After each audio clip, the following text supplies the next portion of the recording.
Hello students, आप सभी को सुप्रभात, गुड मॉर्निंग, नमस्कार। बच्चों, चौहान एकेडमी खंडवा में आप सभी का स्वागत है। स्टूडेंट्स, ट्वेल्थ अकाउंटेंसी में हम आज एक नया चैप्टर स्टार्ट कर रहे हैं।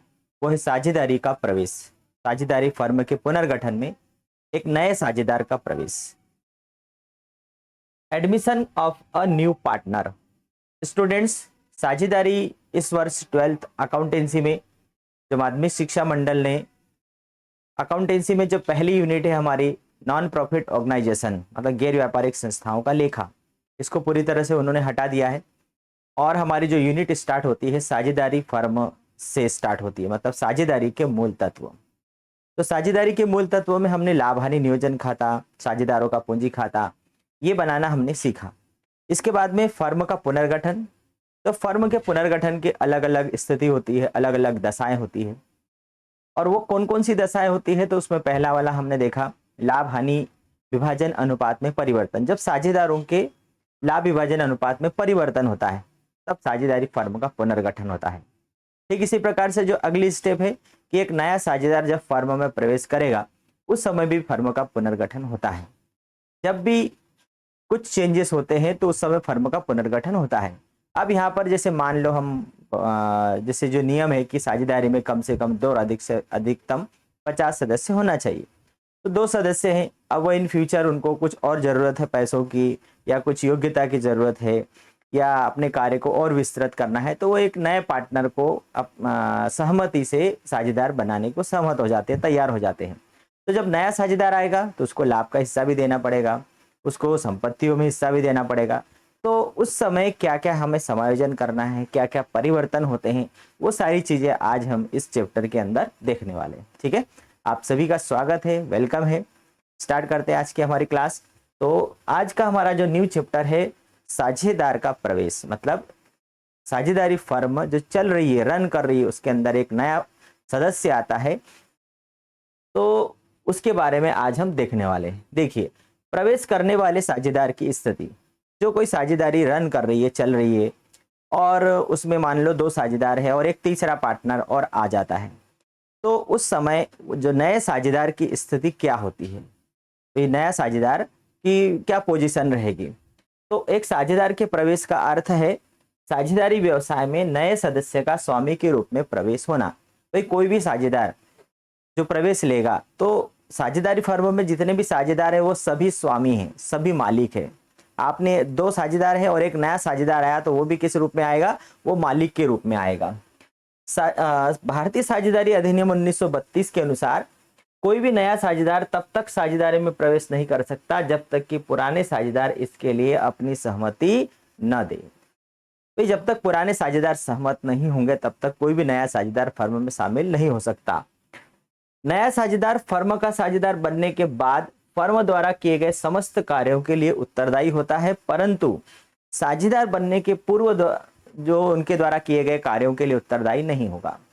बनने के बाद जो भी कार्य होंगे उसके लिए उत्तरदायी होगा, और उसके पहले, उसके आने के पहले जो भी कार्य है उसके लिए उसको वो कोई रिस्पॉन्सिबल नहीं होगा। ये स्वाभाविक बात है। जब नया साझेदार प्रवेश करता है तो पूंजी और ख्याति के लिए एक निर्धारित राशि उसको लाना पड़ती है। भाई उसे फर्म के लाभों में हिस्सा लेना है तो उसके लिए गुडविल लाना पड़ेगी, और फर्म की संपत्तियों में हिस्सा लेना है इसके लिए उसको पूंजी लाना पड़ता है।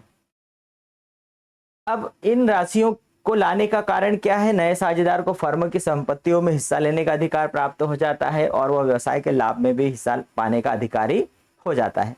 अब हम देखेंगे कि एक नया साझेदार जब प्रवेश करता है तो क्या प्रभाव पड़ेगा, साझेदारी फर्म के ऊपर क्या प्रभाव पड़ने वाला है। एक नया मेंबर आएगा, वो लाभ में भी हिस्सा लेगा, संपत्तियों में भी हिस्सा लेगा, तो फर्म के अंदर क्या प्रभाव पड़ने वाला है। तो सबसे पहला, साझेदार के प्रवेश के कारण पुरानी साझेदारी का अंत हो जाता है और एक नए साझेदारी का गठन होता है। तो पुराना समझौता समाप्त हो जाएगा और एक नया समझौता होगा, मतलब पुनर्गठन होगा। दूसरा, नए साझेदार को लाभ में हिस्सा प्राप्त होता है जिसके फलस्वरूप पुराने साझेदारों का संयुक्त हिस्सा घट जाता है। तो अभी तक पुराने साझेदारों को जो हिस्सा मिल रहा था उसमें कमी आ जाती है। नए साझेदार के प्रवेश के कारण साझेदारों के संबंधों में परिवर्तन हो जाता है और परिणामतः साझेदारी फर्म का पुनर्गठन होता है। हमें मालूम है कि भाई उनके संबंधों में परिवर्तन होगा और पुनर्गठन होता है। फर्म में साझेदारों की संख्या बढ़ जाती है, 2 है तो 3 हो जाएंगे, 3 है तो 4 हो जाएंगे।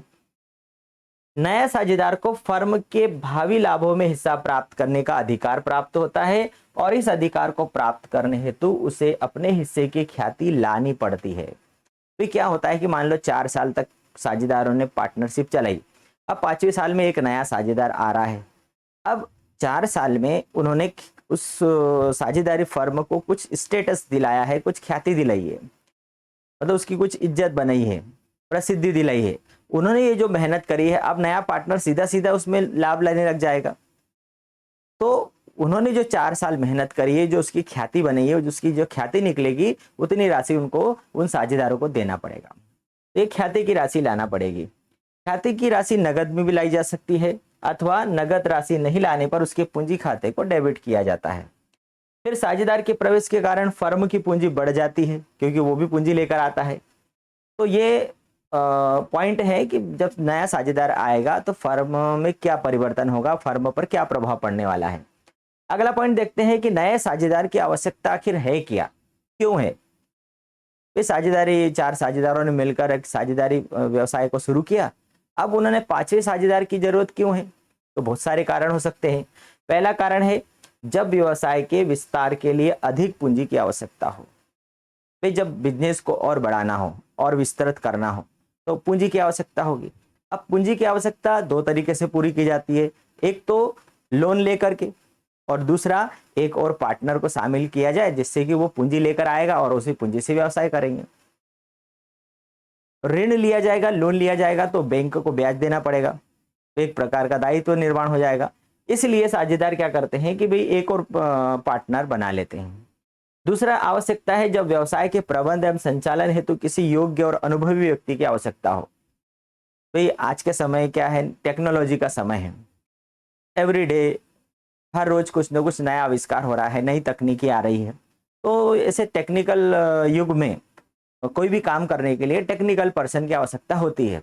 अब यदि हम उसको हायर करेंगे, उसको सैलरी पर रखेंगे तो बहुत ऊंचा वेतनमान देना पड़ता है। इसलिए साझेदार ये सोचते हैं कि कोई अच्छा योग्य अनुभवी व्यक्ति हो जो कि पार्टनर बनने के लिए तैयार हो, तो उसकी योग्यता कुशलता का भी उपयोग किया जा सकता है और साथ में वो पार्टनर भी बन जाएगा।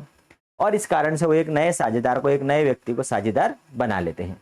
जब किसी प्रभावशाली एवं विख्यात व्यक्ति को साझेदार बनाना व्यापार की प्रतिष्ठा बढ़ती है उससे। भाई कोई अच्छा फेमस व्यक्ति है, प्रतिष्ठित व्यक्ति है और उसको साझेदार बनने मात्र से यदि फर्म की ख्याति बढ़ती है, उसकी प्रसिद्धि बढ़ती है तो बनाया जा सकता है उसको। जब किसी सुयोग्य और निष्ठावान कर्मचारी को प्रोत्साहित करने के लिए, भाई कोई अच्छा कर्मचारी बहुत दिनों से काम कर रहा है उनके साथ में कंधे से कंधा मिलाकर और ईमानदारी के साथ काम कर रहा है, निष्ठा से काम कर रहा है, तो उसको वो पार्टनर बना सकते हैं। तो ये सारी आवश्यकता है। अब नया साझेदार जब फर्म में आएगा तो हमें क्या क्या एडजस्टमेंट करना पड़ेगा, क्या क्या समायोजन करना पड़ेगा, ये सबसे महत्वपूर्ण पॉइंट है। देखिए, नए लाभ हानि विभाजन अनुपात की गणना। भाई अभी तक 2 साझेदार थे, लाभ को बराबर बराबर बांट रहे थे, अब तीसरा आ गया तो लाभ पहले 2 हिस्सों में बट रहा था, अब 3 हिस्सों में बटेगा। इसका मतलब नया लाभ विभाजन अनुपात निकालना पड़ेगा। हमें नए लाभ हानि विभाजन अनुपात की गणना करना पड़ेगी। दूसरा, त्याग अनुपात की गणना। भाई नया जब आएगा तो हिस्से छोटे हो जाएंगे, मतलब पुराने साझेदारों को कुछ त्याग करना पड़ेगा, तभी तो नए साझेदार को हिस्सा दिया जाएगा। इसका मतलब त्याग अनुपात निकालना पड़ेगा। तीसरा, ख्याति का मूल्यांकन। तो जब नया साझेदार प्रवेश करेगा तो उस समय हमें ख्याति का मूल्यांकन करना पड़ेगा और नए साझेदार को जितना हिस्सा दिया जा रहा है लाभ में, उतने हिस्से की वो ख्याति लेकर आएगा।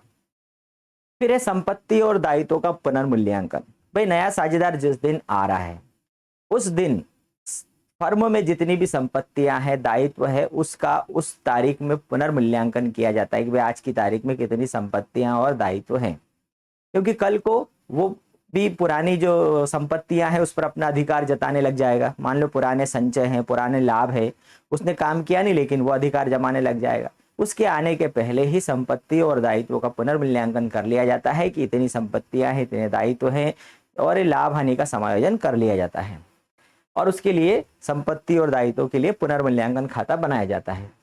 फिर है जो भी संचय है, संचित लाभ है, हानियां, उनका लेखांकन कर लिया जाता है और लास्ट में पूंजी का समायोजन।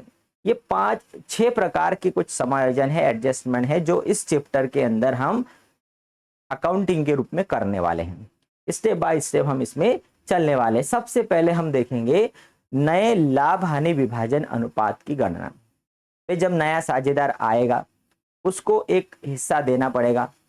उसको यदि हम लाभ में कुछ हिस्सा दे रहे हैं, इसका मतलब पुराने साझेदारों के लाभ में कमी आएगी। इसका मतलब वो कुछ त्याग करेंगे। त्याग करने के बाद में उनका एक नया रेशो बनने वाला है, तो वो नया लाभ विभाजन अनुपात हम निकालेंगे। यहाँ पर किस प्रकार से, तो सबसे पहले तो यहाँ पर ये दिया है कि नया लाभ विभाजन अनुपात ज्ञात करना। अब नया साझेदार अपनी पूंजी रोकड़ में, भाई नया साझेदार जब फर्म में आएगा तो एक तो वो पूंजी लेकर के आएगा। अब हमें मालूम है कि पूंजी वो रोकड़ में भी ला सकता है, माल के रूप में भी ला सकता है, स्टॉक के रूप में भी ला सकता है। तो हमने पिछले साल 11वीं क्लास में देखा कि जब कोई व्यक्ति या व्यापारी बिजनेस स्टार्ट करता है कि 50,000 रुपए नगद से व्यापार प्रारंभ किया, तो हम क्या प्रविष्टि करते हैं, रोकड़ खाता डेबिट पूंजी खाते से, cash account debit to capital account. अब या फिर वो माल लेकर आया, stock account debit to capital, या फिर कोई संपत्ति लेकर आया तो assets account debit to capital. Same यहाँ पर भी वही बात आएगी कि जब वो पूंजी रोकड़ के रूप में लाएगा तो कैश या bank account debit to new partners capital account, या फिर कोई संपत्ति या स्टॉक लेकर आएगा तो असेट्स अकाउंट डेबिट या stock account debit to new partners capital account. ठीक है। अब जब नए साझेदार सभी पुराने साझेदारों से पुराने लाभ विभाजन अनुपात में हिस्सा प्राप्त करता है, तो यहां पर क्या किया जाएगा, पहली दशा, भाई जब भी कोई नया साझेदार साझेदारी फर्म में आया तो उसको लाभ में हिस्सा किस प्रकार से दिया जाएगा, तो उसकी पहली कंडीशन, ये सारी कंडीशन आपको ध्यान रखना है, जब केवल नए साझेदार का अनुपात अर्थात हिस्सा दिया हो। मान लो ए और बी बराबर बराबर लाभ हानि का विभाजन कर रहे थे। अब उन्होंने सी को साझेदारी फर्म में प्रवेश दिया और उसको 1/5 हिस्से के लिए साझेदार बनाया गया। अब ये नहीं कुछ कहा गया कि वो 1/5 हिस्सा किससे कितना लेगा, केवल इतना दिया गया है कि नया साझेदार को 1/5 हिस्सा दिया जाएगा। अब ऐसी कंडीशन में हम किस प्रकार से नया अनुपात निकालेंगे, तो सबसे पहले तो फर्म का संपूर्ण लाभ को हम 1 मानेंगे। कि जो फर्म का संपूर्ण लाभ है वो कितना है, 1 है। उस 1 में से नए साझेदार को दिया जाने वाला हिस्सा हम माइनस कर देंगे। तो नए साझेदार को दिए जाने वाला हिस्सा माइनस करने के बाद जो शेष लाभ बचेगा, उस शेष लाभ में से पुराने साझेदारों का लाभ विभाजन अनुपात हम निकाल लेंगे। अब यहाँ पर एक सवाल के आधार पर देख लेते हैं। देखिए, संजय और सुनील एक फर्म में साझेदार हैं, 2 पार्टनर हैं संजय और सुनील, और उनका प्रॉफिट शेयरिंग रेशो है 2:1। अब उन्होंने सुधीर को नए साझेदार के रूप में शामिल किया और उसे लाभ में 1/4 हिस्सा दिया जाता है। 1/4 हिस्सा उसको दिया जाएगा।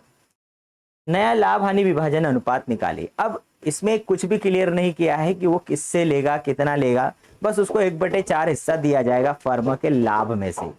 तो हम ये मान ले कि फर्म का कुल लाभ 1 है, भाई फर्म का लाभ कितना है, 1, और उस लाभ में से सुधीर जो नया साझेदार उसको कितना हिस्सा दिया जाएगा, 1/4। मतलब 1 लाभ में से 1/4 हमने दे दिया, 1 - 1/4 इज इक्वल टू 3/4 हिस्सा बच गया। अब ये 3/4 हिस्सा किसका रहेगा, तो संजय और सुनील का रहेगा। तो 3/4 मतलब संजय का हिस्सा कितना होगा, जो बचा हुआ हिस्सा जो 3/4 है, उस 3/4 का संजय का हिस्सा कितना है, 2/3, मतलब उसमें गुणा करना है उसके हिस्से का। शेष भाग में उनके पुराने अनुपात का गुणा करना है। तो 3/4 गुणित 2/3, इसी प्रकार से 3/4 गुणित 1/3 सुनील का हिस्सा। अब यह गुणा का चिन्ह है, इसका मतलब ऊपर ऊपर की संख्याओं का आपस में गुणा करो और नीचे नीचे की संख्याओं का आपस में गुणा करो। 3 दूनी 6 और 4 तिया 12, क्या हो गया, 6/12, और 6 को हमने 6 से 12 को काटा तो 6 दूनी 12, मतलब 1/2 हिस्सा इसका आ गया, संजय का आ गया। इसी प्रकार से सुनील का 3 गुणित 1 मतलब 3 एकम 3, और 4 तिया 12, 3/12 मतलब 3 चौक 12, तो 1/4 हिस्सा किसका आ गया, सुनील का। अब ये नया हिस्सा आ गया, ठीक है। अब हम किस प्रकार से, इस प्रकार संजय सुनील सुधीर के लाभ विभाजन का नया अनुपात क्या हो जाएगा, 1/2 संजय का, 1/4 सुनील का, और नए साझेदार का हिस्सा 1/4। इस प्रकार से नया अनुपात हमारा हो गया 2:1:1। तो इसको यदि हम 4 सेम करने वाले हैं, उसका एलसीएम यदि हम सेम कर देंगे तो बराबर बराबर हो जाएगा 2:1:1। इस आधार पर हमें साझेदारों का जो नया अनुपात है वो हमें निकालना पड़ेगा। ठीक है। अब हम इसी के आधार पर, इसी बेस पर हम कुछ सवाल देख लेते हैं। कोई सा भी एक सवाल हम लेंगे और उस सवाल को हम हल करके देखेंगे।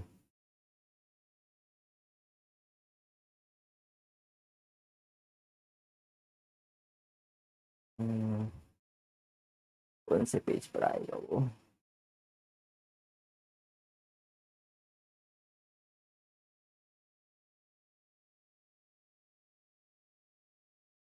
One minute.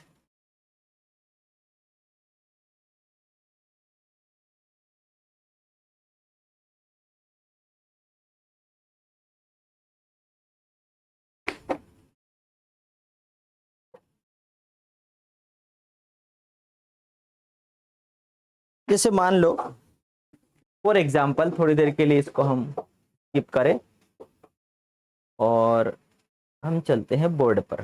ठीक है। अब हमारे सामने मान लो एक प्रश्न है कि ए और बी दो साझेदार हैं, ए और बी दो साझेदार हैं। तो हमने यहां लिखा ए और बी, ए और बी ये दो साझेदार हैं और उनका प्रॉफिट शेयरिंग रेशो क्या है, उनका प्रॉफिट शेयरिंग रेशो है 3:2। ठीक है। ये ए और बी दो पार्टनर है और उनका प्रॉफिट शेयरिंग क्या है, 3:2 है। अब उन्होंने एक नया साझेदार को प्रवेश दिया, नया साझेदार सी, और उसको कितने हिस्से के लिए साझेदार उन्होंने बनाया, 1/3 हिस्से के लिए साझेदार बनाया। अब हमें क्या निकालना है, नया अनुपात निकालना है। यहां पर उन्होंने बोला है कि नया अनुपात निकालिए। तो नया अनुपात किस प्रकार से निकलेगा, सबसे पहले तो हम निकालेंगे कि फर्म का कुल लाभ। चलिए मैं आपको स्टेप बाय स्टेप बता देता हूं। आप सबसे पहले लिखेंगे फर्म का कुल लाभ लिखेंगे। तो फर्म का कुल लाभ हमने लिख लिया 1। ठीक है। फर्म का कुल लाभ हमने कितना लिख लिया, 1 लिख लिया। फॉर एग्जाम्पल हम यहां पर एक सर्कल बना देते हैं। ये एक रोटी है, फर्म के द्वारा कमाई जाने वाली एक रोटी है। इसको हम क्या बोलेंगे, ये एक हिस्सा है। ये मतलब फर्म के द्वारा कमाया जाने वाला संपूर्ण लाभ, उसको हम बोलेंगे 1। दूसरे स्टेप में हम क्या करेंगे, जो नया साझेदार है वे नए साझेदार को फर्म में से 1/3 हिस्सा दिया जा रहा है। नए साझेदार को हिस्सा कितना दिया जा रहा है, 1/3। इसका मतलब 1 में से हमने 1/3 माइनस कर दिया, एक हिस्से में से 1/3 माइनस कर दिया। इसका मतलब 1/3 का मतलब क्या हुआ कि 3 हिस्से में से एक हिस्सा उसको देना है। तो यहाँ 3 एकम 3 और 3 में से 1 गया, तो अब फर्म का हिस्सा कितना बचा, 2/3। अब इसको मैं ऐसे समझाता हूं कि भाई हमने नए साझेदार को 1/3 हिस्सा दिया, मतलब टोटल हिस्से कितने हैं, 3 हिस्से हैं। तो हम यहाँ पर 3 हिस्से बना सकते हैं। तो एक ये बन गए, 1, 2 और 3। एक रोटी थी, उस रोटी के हमने 3 टुकड़े कर लिए। नीचे के 3 टुकड़े, उसमें से एक हिस्सा हम किसको दे रहे हैं, नए साझेदार को दे रहे हैं। मतलब एक हिस्सा किसका हो गया, सी का हो गया। अब कितने हिस्से बचे, 2 बचे। मतलब 3 में से 2 हिस्से बचे, मतलब 2/3 हिस्से बच गए। अब ये 2/3 हिस्से पर किसका अधिकार है, ए और बी का हिस्सा है। तो अब हम तीसरे नंबर पर क्या निकालेंगे, ए का हिस्सा। अब बचा हुआ हिस्सा कितना है, 2/3 बचा हुआ है। तो 2/3 गुणा ए का हिस्सा कितना है 3/5, मतलब पहले उसको 5 में से 3 हिस्सा मिलता था, 1 2 3 4, 1 2 3 4 और 5, ऐसे 5 हिस्से थे। उस 5 हिस्सों में से उसको ए को 3 हिस्सा मिलता था। तो 2/3, 2/3 बचे हुए हिस्से में से 3/5 किसका होगा, ए का। अब जब गुणा होता है तो ऊपर ऊपर की संख्याओं का आपस में गुणा कर देते, 2 तिया 6 और 5 तिया 15। इसी प्रकार से चौथे नंबर पर बी का हिस्सा, बी का हिस्सा 2/3 का 2/5 आपस में गुणा कर दिया, 2 दूनी 4 और 5 तिया 15। नया अनुपात क्या आ गया अब हमारे पास में, तो नया अनुपात बराबर ए बी और सी। ए का हिस्सा कितना है, ए का हिस्सा आ गया 6/15, बी का हिस्सा आ गया 4/15 और सी को कितने हिस्से के लिए साझेदार बनाया, 1/3। अब तीनों का एलसीएम यदि हमें 15 करना है, सेम करना है, तो हमने 15 लिया, 15 एकम 15 और 1 गुणित 6 मतलब 6, 15 एकम 15 और 1 गुणित 4 मतलब 4, 3 पंजे 15 और 5 एकम 5। तो हमारा जो नया अनुपात है वो क्या आ गया, 6:4:5। ये हमारा नया अनुपात आ गया 6:4:5। क्लियर। सबसे पहले तो हम क्या करना है, हमें साझेदारों का पुराना अनुपात लिखना है, फिर नए साझेदार को कितना हिस्सा दिया जा रहा है वो लिख दिया प्रश्न के अंदर। नया अनुपात निकालना है तो फर्म का कुल लाभ है 1, उस 1 लाभ में से नए साझेदार को दिया जाने वाला हिस्सा हमने माइनस कर दिया। तो ये जो 2/3 है ये क्या बच गया, ये शेष भाग बच गया। अब शेष भाग में ए का हिस्सा, शेष भाग में ए का हिस्सा कितना होगा, तो 2/3 में 3/5 कितना निकल आएगा, तो गुणा करना पड़ेगा। 2/3 गुणित 3/5, 3/5 कहां से आया, ये 3/5 ये यहां से आया, ये 6/15 आ गया। बी का हिस्सा 2/3 का 2/5 मतलब 4/15 आ गया। तो इस प्रकार से 6/15 ए का, 4/15 बी का और 1/3 सी का। अब हम यहाँ 15 15 और 3 अलग अलग है हर उसका, तो हर यदि समान करना है तो 15 हमने ले लिया एलसीएम उसका, तो 15 एकम 15 और 1 आया, 1 का गुणा 6 में किया, फिर 15 एकम 15 1 का गुणा 4 में किया, फिर 3 3 पंजे 15, 3 का भाग दिया 15 में, तो 3 पंजे 15, 5 आया और 5 का गुणा 1 में किया, 5 एकम 5, तो 6:4:5। इन तीनों को जोड़ेंगे तो 6 4 10 और 5 15, 6/15, 4/15 और 5/15। इसको इस प्रकार से भी आप लिख सकते हो, 6/15, 4/15 और 5/15।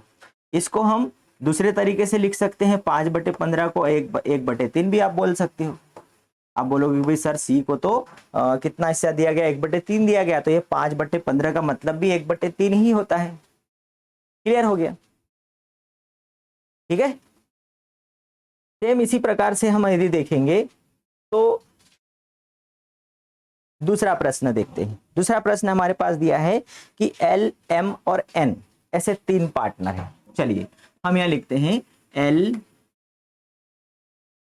एम और एन, ये 3 पार्टनर हैं। इनका प्रॉफिट शेयरिंग रेशो कितना है, 7:6:2, 7:6:2, ये इनका प्रॉफिट शेयरिंग रेशो है।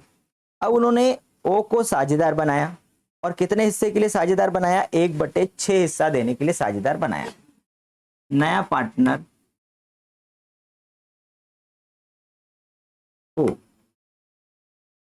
का हिस्सा 1/6, भाई एल एम एन 3 पार्टनर है और उनका प्रॉफिट शेयरिंग रेशो है 7:6:2।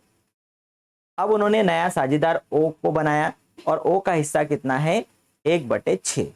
अब हम नया अनुपात निकालना है हमें, नया लाभ विभाजन अनुपात, ये हमें ज्ञात करना है। ठीक है, तो सबसे पहले तो पहली स्टेप हमारी कौन सी हो गई, आप सबसे पहले तो लिखो फर्म का कुल लाभ।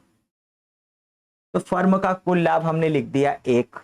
सबसे पहले तो फर्म का कुल लाभ कितना है, एक। अब इस कुल लाभ में से कुल लाभ में से नए साझेदार को दिया गया 1-1/6। ठीक है, तो कितना बचा, 6 कम 6, 6 में से 1 गया, 5/6। ये क्या बच गया, ये शेष भाग। तो कुल लाभ में से नए साझेदार को दिया गया तो 1 में से 1/6 दे दिया। अब ये बचा शेष भाग 5/6। तीसरे नंबर पर आ जाएगा शेष भाग में, जब शेष भाग में पुराने साझेदारों का हिस्सा।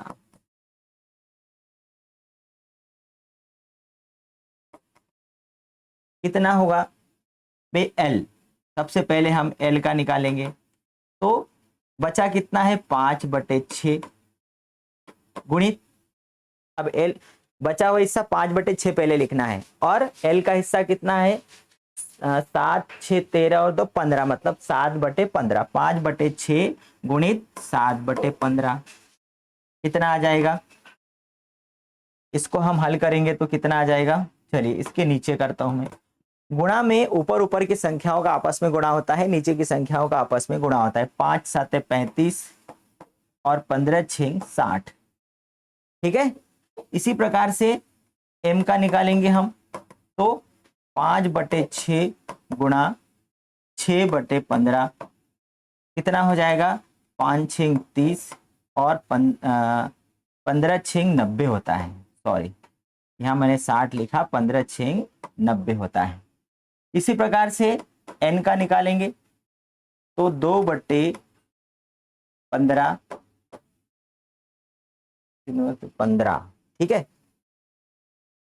बचा हुआ हिस्सा पहले लिखेंगे हम, क्या है बचा हुआ हिस्सा, 5/6 गुणा 2/15 कितना आ जाएगा, 5 दूनी 10 और 15 6 90। ठीक है, अब नया अनुपात किस प्रकार से आ जाएगा हमारे सामने, यदि हम नया अनुपात निकालने जाएंगे तो नया अनुपात L का कितना आ गया, L का आ गया 35/90। ठीक है, M का कितना आ गया, M का आ गया 30/90 और N का कितना आ गया 10/90। और जो हमने बनाया O का हिस्सा कितना है, 1/6। ठीक है, अब ये एक ही संख्या से यदि कट जाते हैं तो हम इसको आसानी से काट सकते हैं, तो नहीं कटने वाला है। इसको यदि हमें 90 बनाना है, सेम बनाना है, ठीक है, तो ये 35 30 10 और 15, तो हमारा जो न्यू रेशो क्या आ गया, 35:30:10:15। इससे काटेंगे तो 5 7 35, 5 6 30, 5 दूनी 10, 5 तिया 15, 7:6:2:3। ये हमारा क्या आ गया, न्यू रेशो आ गया। ठीक है, इस प्रकार से हम एक नया अनुपात निकाल सकते हैं।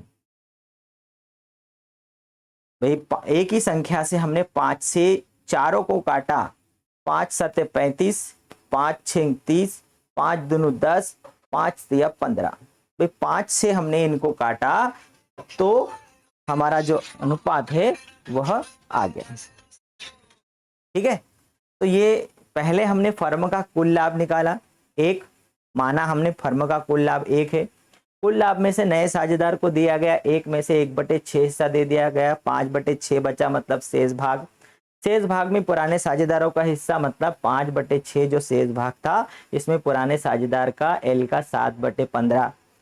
तो गुणा जब लिखा जाता है तो गुणा में ऊपर ऊपर की संख्याओं का आपस में गुणा होता है, नीचे नीचे की संख्याओं का आपस में गुणा होता है।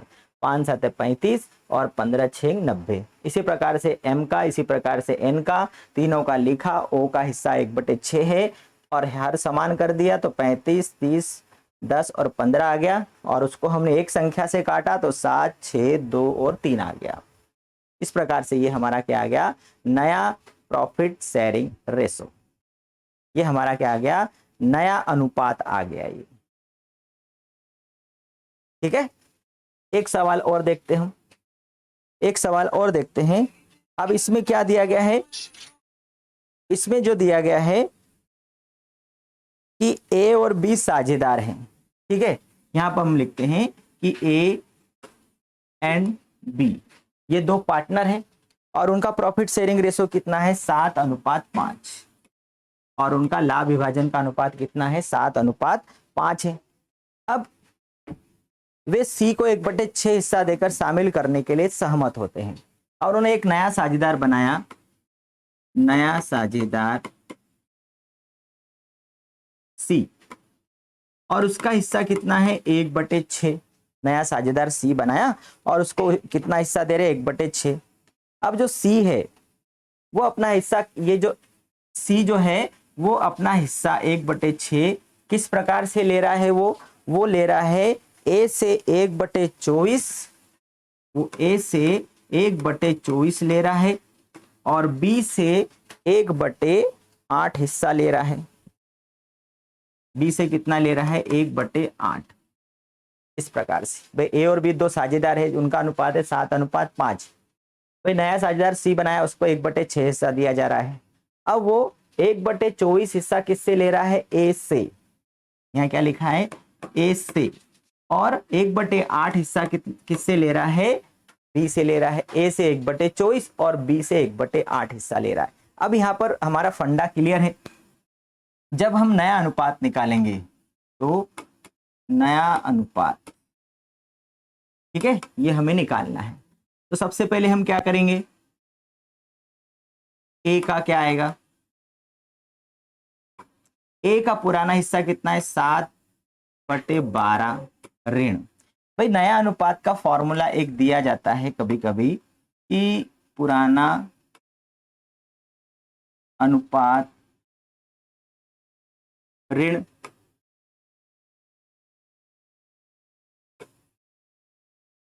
त्याग अनुपात। ये नए अनुपात का फॉर्मूला आप लोगों ने लिख लेना। पुराने में से हम त्याग घटाएंगे तो नया अनुपात निकल आएगा। तो यहां पर हमारा जो ए है, ठीक है, तो जो ए है उस ए का पुराना कितना है, 7/12 ऋण। त्याग कितना किया उसने, 1/24 हिस्सा त्याग किया। इसी प्रकार से बी का हम निकालेंगे तो बी का 5/12 ऋण, उसका त्याग कितना है, 1/8 है। ठीक, अब तो इसको हम उसी तरीके से करेंगे। 24 और 12 का एलसीएम आ गया 24, 12 दूनी 24 और 2 7 14, 24 एकम 24 और 1 एकम 1, 13/24। इसी प्रकार से इसका भी आ जाएगा 24, 8 और 12 का यदि हम निकालेंगे तो इसका एलसीएम आएगा 24 ही आना चाहिए। 2 6 12, 2 चक्कू 8, 2 तिया 6, 2 दूनी 4, 2 एकम 2, 3 एकम 3, 2 दूनी 4, 4 दूनी 8 और 8 तिया 24। इसका एलसीएम कितना आ गया, 24 आ गया। तो 12 दूनी 24, 2 पंजे 10 ऋण 8 तिया 24, 3 एकम 3, तो कितना बचा, 10 में से 3 गया तो 7/24। अब सी का हिस्सा कितना है, सी का हिस्सा तो 1/6 है। तो हमारा जो नया अनुपात बराबर ए का हिस्सा कितना आया, 13/24, बी का हिस्सा कितना आया, 7/24, और सी का हिस्सा कितना है, 1/6 है। ठीक है, अब यदि हम एलसीएम बराबर यदि लेते हैं, 24 करते हैं तो 13 7 और 6 चौकू 24 और 4 एकम 4, तो हमारा जो न्यू रेशो आ गया 13:7:4। ये आ गया हमारा नया अनुपात। क्लियर, 13, 7, 20 और 4, 24। तो ये हमारा न्यू रेशो निकल आएगा। पहले हमने क्या किया भाई, ए और बी 7:5 में लाभ बांटते हैं। नया साझेदार सी बनाया, उसका हिस्सा 1/6। अब जो सी है 1/6 में से अपना ए से ले रहा है 1/24, से शब्द आ जाएगा। इसका मतलब ए के हिस्से में से हम उतना हिस्सा माइनस कर देंगे। से मतलब वो जिससे ले रहा है उसके हिस्से में से माइनस करना है। से मतलब माइनस करना है सीधा सीधा। तो वह ए से 1/24 मतलब ए के हिस्से में से 1/24, बी से मतलब बी के हिस्से में से 1/8 माइनस कर देंगे। तो 5/12 में से 1/8 माइनस किया और हमारा नया लाभ हानि का अनुपात आ गया। क्लियर। एक सवाल और इसी प्रकार का हम देखते हैं। अंकित और बसंत 3:2 में लाभ बांटते हुए साझेदार हैं। कौन कौन है? अंकित और बसंत, और इनका प्रॉफिट शेयरिंग रेशो है 3:2। ठीक है। अब इन्होंने गोविंद को 1/5 हिस्से के लिए प्रवेश दिया। तो नया साझेदार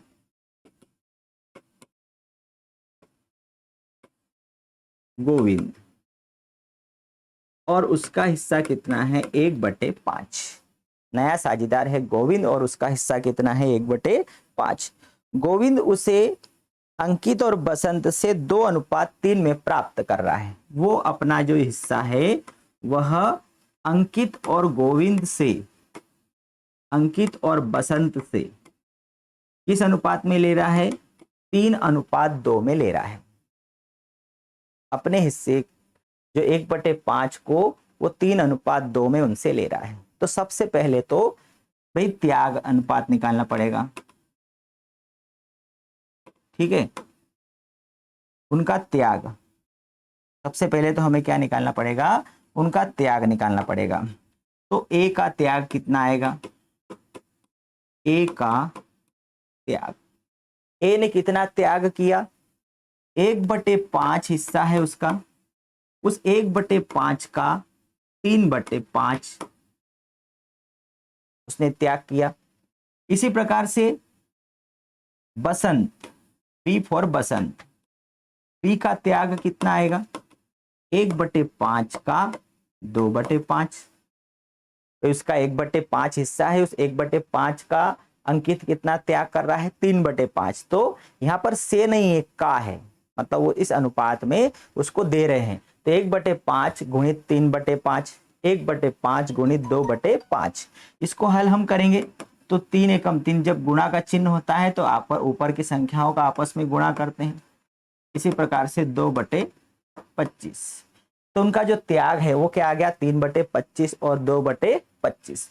अब यदि हम क्या निकालने जाएंगे? अब यदि हम निकालेंगे कि नया अनुपात बराबर पुराना अनुपात ऋण त्याग, तो पुराने में से आप नया माइनस कर देंगे। तो अंकित का पुराना कितना है? 3/5, और त्याग कितना है उसका? 3/25। ठीक है। इसी प्रकार से बसंत का 2/5 और त्याग कितना है? 2/25। ठीक है। तो अब इसमें से हम माइनस करेंगे। 25 इसका एलसीएम लिया, 25, 5×15 में से 3 गया, 12/25। इसी प्रकार से 25, 5 दूनी 10, ये 2 बचा, 8/25। और सी का हिस्सा कितना है? 1/5 है। नया अनुपात क्या आ गया भैया? तीनों का नया अनुपात हम लिख देंगे, ए अनुपात बी अनुपात सी। 12/25, 8/25 और 1/5। अब यदि हम एलसीएम बराबर करेंगे, हर को बराबर करेंगे 25, तो 12, 8 और 5। तो हमारा जो नया अनुपात क्या आ गया? 12:8:5। ये आ गया हमारा न्यू रेशो आ गया। क्लियर। इस प्रकार से हम नया अनुपात निकाल लेंगे। सबसे पहले तो अंकित और बसंत का पुराना अनुपात निकाला 3:2। फिर नए साझेदार गोविंद को 1/5 हिस्सा दिया। गोविंद 1/5 का 3:2 में ले रहा है अंकित और बसंत से। तो 1/5 गुणित 3/5, 1/5 कहाँ से आया, ये गोविंद का हिस्सा। वो 1/5 में से 3/5 मतलब 1/5 का 3/5, तो 1/5 गुणित 3/5 किससे ले रहा है, अंकित से। फिर बी का त्याग 1/5 का 2/5 वो बसंत से ले रहा है, ये त्याग आ गया। तो नया अनुपात पुराना अनुपात ऋण त्याग अनुपात, इसमें पहले हमें त्याग निकालना पड़ेगा फिर नया निकाल लेंगे। ठीक है, ये 4 सवाल जो है आज हमने देखे जो कि नया अनुपात साझेदार के प्रवेश से रिलेटेड थे। ठीक है, अगली क्लास में फिर मिलेंगे, तब तक के लिए गुड बाय।